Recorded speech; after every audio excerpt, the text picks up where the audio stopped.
नमस्कार मित्रों, आप सभी का स्वागत है लीगल क्वेस्ट इस यूट्यूब चैनल में। मेरा नाम है कल्पेश सूर्यवंशी। आज का अपना टॉपिक है सुप्रीम कोर्ट के बारे में। क्या इंडिया में एक से ज़्यादा सुप्रीम कोर्ट हो सकता है?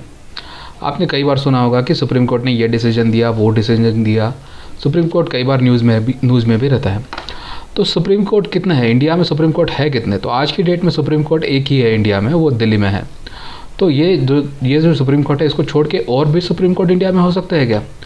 तो हाँ, ये हो सकता है। तो इसके बारे में हम डिटेल में बात करेंगे। तो चलिए फिर शुरू करते हैं। सुप्रीम कोर्ट तक जाने से पहले हम इसका हायरार्की देखते हैं कि सुप्रीम कोर्ट में एक केस कब जाता है। सबसे पहले कोई केस अगर फाइल होता है तो लोवेस्ट पॉसिबल कोर्ट में होता है, यानी ट्रायल कोर्ट में होता है।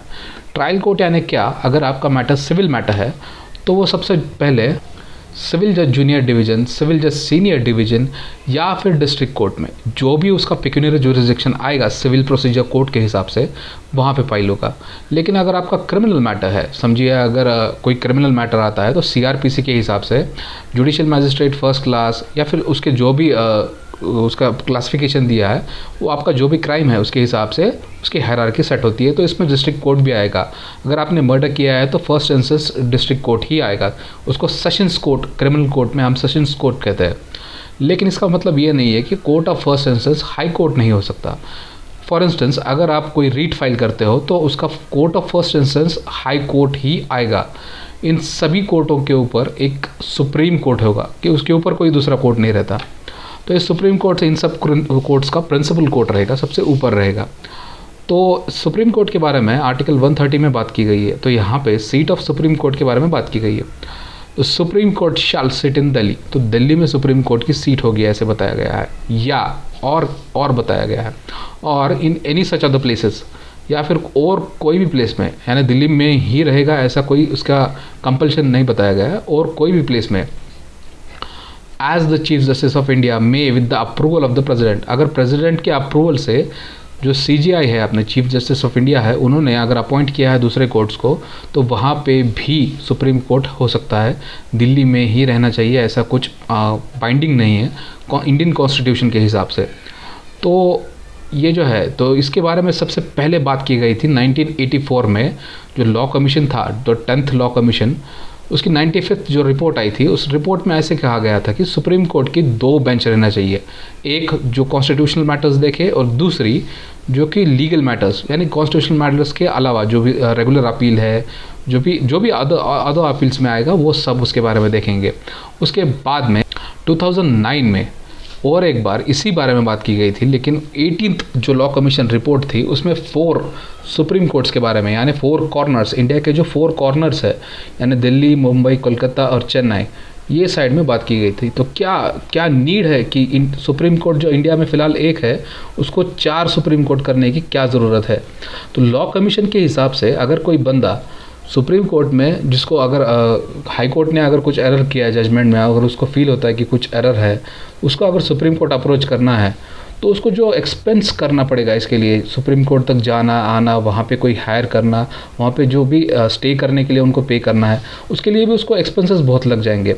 तो इस चीज़ को मद्देनज़र रखते हुए, और सुप्रीम कोर्ट में जितने केसेस पेंडिंग है, तो नंबर ऑफ़ कोर्ट्स अगर बढ़ा देंगे हम, तो केसेस जितने पेंडिंग है उसको जल्दी डिस्पोज करने थोड़ी सी मदद हो जाएगी। तो इसके लिए ही बॉम्बे, कलकत्ता, चेन्नई और दिल्ली, ये 4 जो है 4 कॉर्नर्स आएंगे इंडिया के, साउथ वेस्ट ईस्ट नॉर्थ करके। तो यहाँ पे उनके जुरिसडिक्शन के हिसाब से उनको जुरिसडिक्शन अलॉट कर दिया जाएगा।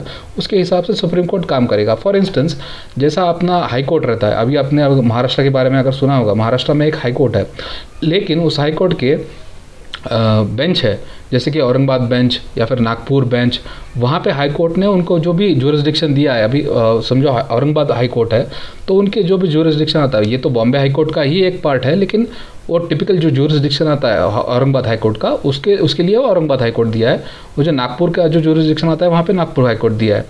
तो सुप्रीम कोर्ट का, यानी जो एक सिंगल कोर्ट पे जितना लोड आएगा, उसको बर्डन को कम करने के लिए ही लॉ कमीशन ने खुद ने ही ये सजेस्ट किया है कि सुप्रीम कोर्ट के 4 बेंच होने चाहिए। तो इसके बारे में हम आगे देखेंगे। जुलाई 2015 में तब के जो चीफ जस्टिस ऑफ इंडिया थे HL दत्तू सर, तो उनके सामने जब ये इशू आया था, तो उन्होंने स्ट्रिक्टली कहा था कि we will not open any branches of supreme court at any other places, यानी उनका इस जो सुप्रीम कोर्ट के नंबर ऑफ़ ब्रांचेस ओपन करने के बारे में बात की गई थी, तो उन्होंने उससे साफ मना कर दिया था। इसके बाद में रिसेंटली 2019 में, अगस्त 2019 में टू बी स्पेसिफिक, जो वाइस प्रेसिडेंट ऑफ इंडिया है, जो कि एम वेंकैया नायडू सर है, उन्होंने had advocated the need to set up Supreme Court benches in different regions in the country, including one at Chennai, to bring the judicial system closer. यानी जो court कोई अगर बंदा आता है तो उसका मेन पर्पस है प्रॉब्लम सॉल्व करना। अगर प्रॉब्लम सॉल्व करने में ही प्रॉब्लम आ रहा है तो फिर वो प्रॉब्लम का कोई मतलब नहीं रहा। इसकी वजह से ये सारी चीज़ें अगर ध्यान में रखते हुए जो अपने वाइस प्रेसिडेंट जी है, उन्होंने इस सजेस्ट किया था कि 4 बेंचेस होनी चाहिए सुप्रीम कोर्ट के। पार्लियामेंट स्टैंडिंग कमेटी ने भी इस बारे में बात की थी। उसी बात को आगे बढ़ाते हुए एम वेंकैया नायडू जी, जो कि वाइस प्रेसिडेंट ऑफ इंडिया है, उन्होंने भी ऐसे कहा था कि इस बारे में हम सोच रहे हैं और इस बारे में हम एग्जीक्यूट ज़रूर करेंगे। तो इसको आगे देखते हुए कि अभी फ़िलहाल जो 22nd लॉ कमीशन इंडिया ने अपॉइंट किया है, जो कि 19 फरवरी 2020 अभी हाल फिलहाल में ही किया है, जो कि प्राइम मिनिस्टर श्री नरेंद्र मोदी के अंडर में अपॉइंट किया है, वो भी शायद से ऐसे ही कोई अप्रूवल या फिर ऐसे ही कोई सजेशंस दे सकता है। ये लॉ कमीशन होता क्या है मित्रों? तो लॉ कमीशंस सिर्फ जो एग्जिस्टिंग लॉ है या फिर जो लॉ अभी इंडिया में प्रिवेल कर रहे हैं उनमें क्या अपडेशन करना चाहिए उसके बारे में बात करते हैं। तो हम फ्यूचर में देख सकते हैं कि नया कोई सुप्रीम कोर्ट आ सकता है या फिर नया कोई बेंच आ सकता है, जो कि एग्जिस्टिंग सुप्रीम कोर्ट के ऊपर का जो भी बर्डन है वो कम करने में हेल्प कर सकता है। तो ये अभी फ़िलहाल तो एक सजेशन ही है, लेकिन अभी ये लॉ कमीशन के ऊपर डिपेंड करता है। लेकिन कॉन्स्टिट्यूशन के हिसाब से अगर हम बात करते हैं तो सुप्रीम कोर्ट के 1 से ज़्यादा ब्रांचेस हो सकते हैं।